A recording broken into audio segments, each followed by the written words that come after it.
संस्कृत भाषा शिक्षण में आप सबका हार्दिक स्वागत है। इस पाठ में हम एक नवीन विषय पर जानकारी प्राप्त करेंगे। नमो नमः। संस्कृत भाषा शिक्षणे भवतां सर्वेषां सुस्वागतम्। पूर्वतनदिने वयं चितिचन निपातयोः अभ्यासं कृतवन्तः। अद्य अन्यं कञ्चन नूतनम् अंशं जानीमः। इदानीं कानिचन वाक्यानि अहं वदामि, तानि ध्यानेन शृण्वन्तु। बालकः मार्गे गच्छन् अस्ति। छात्रः पुस्तके लिखन् अस्ति। गुरुः छात्रान् पाठयन् अस्ति। पिता मन्त्रं पठन् अस्ति। बालः मोदकं खादन् अस्ति। इदानीं मया यानि वाक्यानि उक्तानि तेषु सर्वत्र खादन्, गच्छन्, पठन्, लिखन् इति पदानि सन्ति। एतानि वाक्यानि वर्तमानकाले सन्ति, परम् अत्र कश्चन विशेषः अपि अस्ति। इदानीं बालकः मोदकं खादन् अस्ति। छात्रः पुस्तके लिखन् अस्ति। एतयोः वाक्ययोः खादन्, लिखन् इति पदे स्तः। अत्र क्रिया आरब्धा परन्तु न समाप्ता अस्ति। बालकः लेखितुम् आरब्धवान् परन्तु लेखनक्रिया न समाप्ता। तथैव मोदकं खादति सः इदानीमपि खादति। खादनक्रिया न समाप्ता अस्ति। खादनक्रिया इदानीं प्रचलति।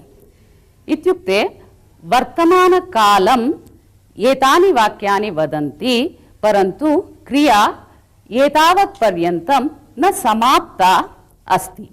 पश्यन्तु, कानिचन उदाहरणानि अहम् अत्र फलके लिखामि।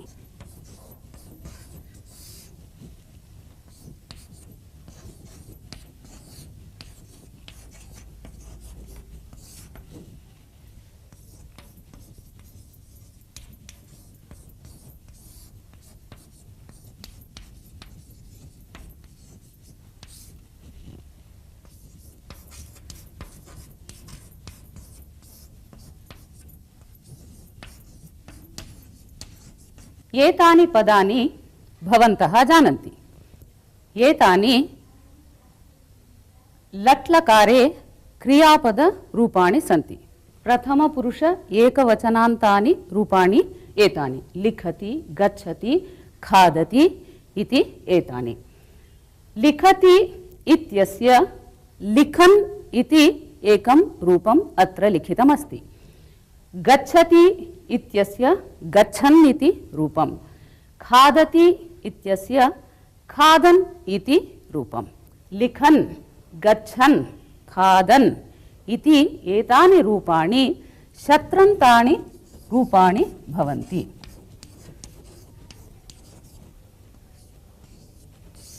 तानि शत्रन्तानि रूपाणि सन्ति। अत्र लिख धातोः शत्र इति प्रत्ययः योजितः।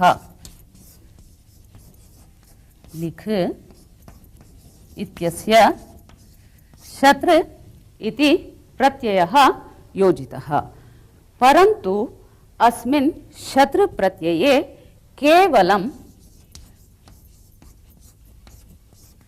अत् इत्येतत् अवशिष्यते।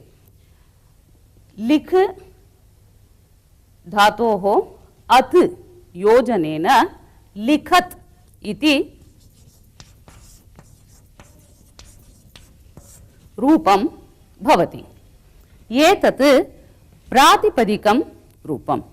अस्य प्रातिपदिकरूपस्य विभक्तिं योजयित्वा लिखन् इति पुल्लिङ्गे प्रथमा एकवचनान्तं रूपं भवति। तथैव गमधातोः शतृ प्रत्ययस्य योजनेन गच्छन् इति पुल्लिङ्गे प्रथमा विभक्त्यन्तं रूपं भवति। तथैव च खाद धातोः शतृ प्रत्ययस्य योजनेन खादन् इति पुल्लिङ्गे प्रथमा एकवचनान्तं रूपं सिद्ध्यति। एतानि रूपाणि क्रियापद रूपाणि, लकार रूपाणि। एतेषु अपि रूपेषु क्रिया अस्ति, परन्तु इदानीं मया उक्तम् एतानि पुल्लिङ्गरूपाणि प्रथमा विभक्तौ एकवचनान्ते च सन्ति इति मया उक्तम्। तर्हि किं भवति?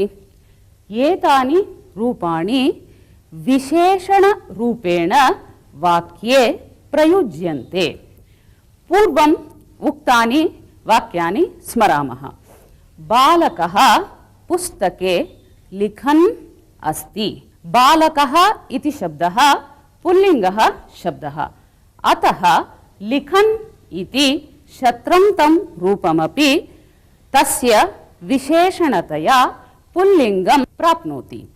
एवमेव छात्रः गच्छन् अस्ति इति वदामः चेत् छात्रः इति पुल्लिङ्गरूपानुसारेण गच्छन् इत्येतदपि पदं पुल्लिङ्गे प्रथमैकवचनान्ते भवति।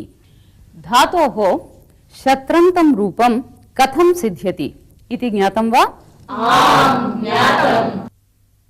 खादन्, गच्छन्, पठन्, पृच्छन् आदि शत्रु प्रत्ययांत रूप है। वर्तमान में इनका प्रयोग किया गया है। क्रिया आरंभ हो चुकी है लेकिन अभी समाप्त नहीं हुई है। इस संदर्भ में इसका प्रयोग होता है, जैसे बालकः मोदकं खादन् अस्ति, छात्रः पुस्तके लिखन् अस्ति। यहाँ खाना या लिखना आरंभ हो चुका है लेकिन अभी समाप्त नहीं हुआ है। इदानीम् एकम् अभ्यासं कुर्मः। अहं कानिचन लट्लकाररूपाणि एतादृशानि लिखति, गच्छति, खादति इत्येतादृशानि रूपाणि वदामि। एकैकस्य रूपस्य शत्रन्तं रूपं किं भवति इति भवद्भिः वक्तव्यम्। पठति, पठन्, क्रीडति, क्रीडन्, पृच्छति, पृच्छन्, भवति, भवन्, त्यजति, त्यजन्, क्षालयति, क्षालयन्, उपविशति, उपविशन्, तिष्ठति। तिष्ठन्। समीचीनम्। इदानीं शत्रन्तरूपं कथं भवति इति ज्ञातवन्तः। अब तक हमने शत्रंत पुल्लिंग एक वचन रूपों का अभ्यास किया। अग्रे एतेषां रूपाणां वाक्ये कथं प्रयोगः भवति इति जानीमः। पश्यन्तु, बालकः शृणोति। अत्र अस्मिन् वाक्ये शत्रन्तस्य प्रयोगः करणीयः चेत् अहम् एवं वदामि, बालकः शृण्वन् अस्ति। बालकः शृण्वन् अस्ति। एवमेव कलाकारः वादयति। कलाकारः वादयन् अस्ति। कलाकारः किं कुर्वन् अस्ति? वादयन् अस्ति। समीचीनम्। भक्तः नमति। भक्तः किं करोति? नमति अस्ति। बालकः पृच्छति। बालकः किं कुर्वन् अस्ति? बालकः पृच्छन् अस्ति। रजकः क्षालयति। रजकः किं कुर्वन् अस्ति? रजकः क्षालयन् अस्ति। एवमेव अन्यानि वाक्यानि परिवर्तनीयानि। अहं कानिचन वाक्यानि ददामि, तानि शत्रन्तं रूपं संयोज्य परिवर्त्य वदन्तु। रामः जिघ्रति। रामः जिघ्रन् अस्ति इति। एवमेव शिष्टानि वाक्यानि एकैकं भवन्तः परिवर्त्य वदन्तु। भक्तः नमति। भक्तः नमन् अस्ति। तरुणः पश्यति। तरुणः पश्यन् अस्ति। शिशुः हसति। शिशुः हसन् अस्ति।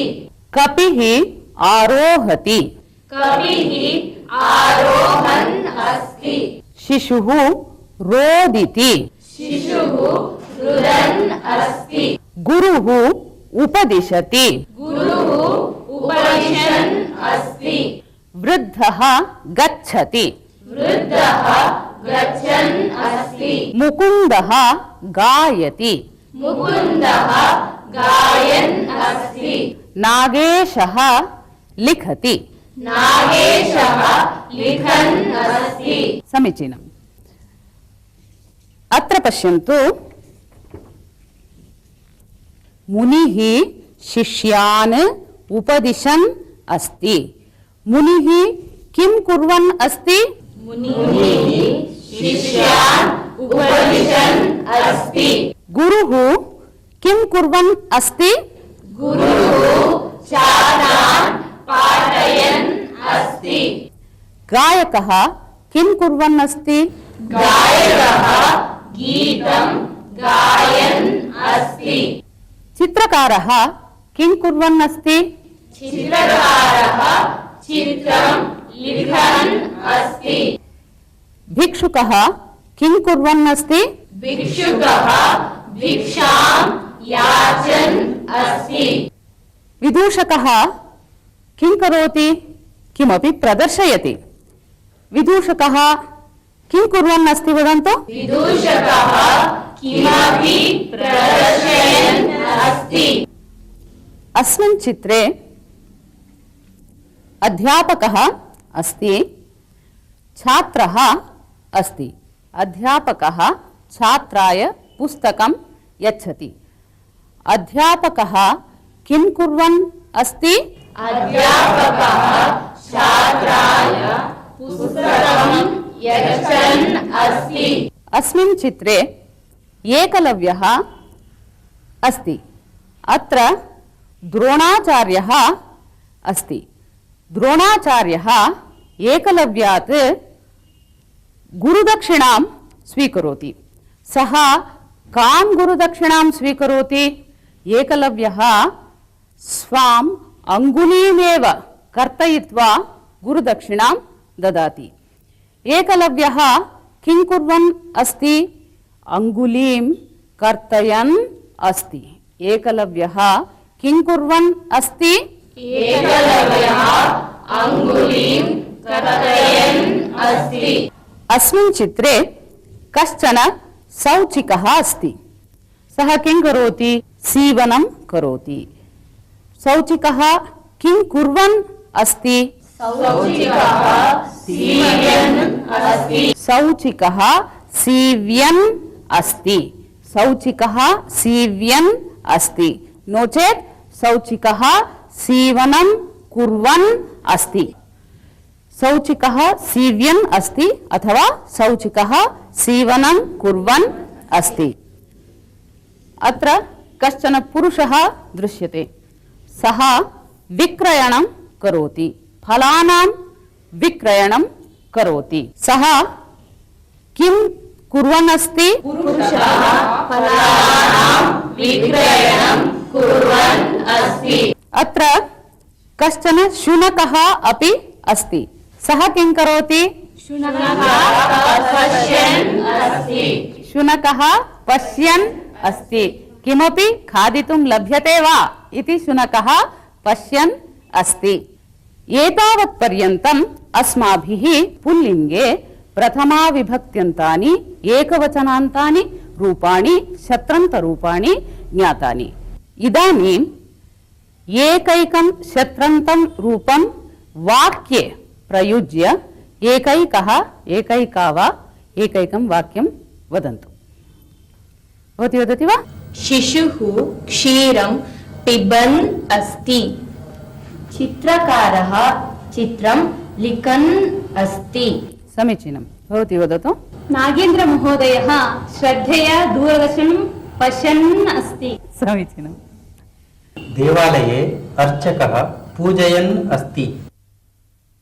रामः गानं गायन् अस्ति। बालकः पाठं पठन् अस्ति। नर्तकः नृत्यन् अस्ति। समीचीनं। भवती वदतु। बालकः पद्यं लिखन् अस्ति। राकेशः हसन् अस्ति। समीचीनं। भवती वदतु। मम पुत्रः क्रीडन् अस्ति। वृद्धः अरण्यं गच्छन् अस्ति। इदानीं शत्रन्तरूपाणां वाक्येषु कथं प्रयोगः भवति इत्येतत् सम्यक् ज्ञातवन्तः। कदाचित् वयं शत्रन्तस्य उपयोगेन वाक्यद्वयं योजयितुम् अपि शक्नुमः। यथा बालकः मार्गे गच्छति। गमनसमये सः किमपि खादति। बालकः फलं खादति तथैव मार्गे गच्छति। इदानीम् अत्र क्रियाद्वयम् अस्ति। बालकः किं किं करोति? बालकः खादति, फलं खादति, अपि च मार्गे गच्छति च। गमनसमये सः खादति। एतत् शत्रन्तस्य उपयोगेन कथं वक्तुं शक्यते इति चेत् बालकः फलं खादन् गच्छति। बालकः फलं खादन् मार्गे गच्छति। एवमेव इदानीम् अन्यानि वाक्यानि योजयामः। अत्र पत्रे कानिचन वाक्यानि सन्ति। एतानि पश्यन्तु। भक्तः पुष्पम् आनयति नमति। एतदेव वाक्यं वयम् एवमपि वक्तुं शक्नुमः। भक्तः पुष्पम् आनयन् नमति। क्रियाद्वयं योजयित्वा एकेनैव वाक्येन वक्तुं शक्यते। तथैव इमानि वाक्यानि अहं पठामि। भवन्तः पूर्वतनक्रियायाः शत्रन्तप्रयोगं कृत्वा वाक्यद्वयं योजयित्वा वदन्तु। वानरः खादति, वृक्षम् आरोहति। वानरः खादन् वृक्षम् आरोहति। रजकः वस्त्रं क्षालयति, कथयति। रजकः वस्त्रं क्षालयन् कथयति। शिक्षकः पाठं विवृणोति, प्रश्नं पृच्छति। शिक्षकः पाठं विवृण्वन् प्रश्नं पृच्छति। बालकः कथां शृणोति, हसति। बालकः कथां शृण्वन् हसति। अग्रे अपि वाक्यानि सन्ति। एतेषां वाक्यानाम् अपि एवमेव परिवर्तनं कर्तुं शक्यते। स्वामी धनं स्वीकरोति, धन्यवादं करोति। स्वामी धनं स्वीकुर्वन् धन्यवादं करोति। एवमेव अन्यानि अपि वाक्यानि योजयितुं शक्यन्ते। लट लकार रूप के स्थान पर शत्रंत प्रयोग कैसे किया जाता है यह भी आप जान गए होंगे।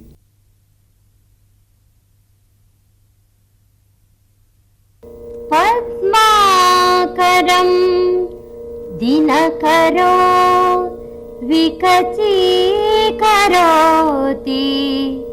चन्द्रो विकासयति कैरवचक्रवालम्। नाभ्यर्थितो जलधरोऽपि जलं ददाति। सन्तस्वयं परहिते निहिताभियोगाः। सन्तस्वयं परहिते निहिताभियोगाः।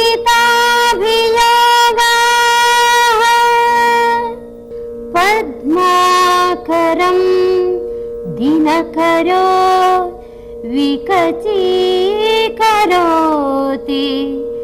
चन्द्रो विकासयति कैरवचक्रवालम् नाभ्यर्थिता जलधरोऽपि जलं ददाति सन्तस्वयं परहिते निहिताभियोगाः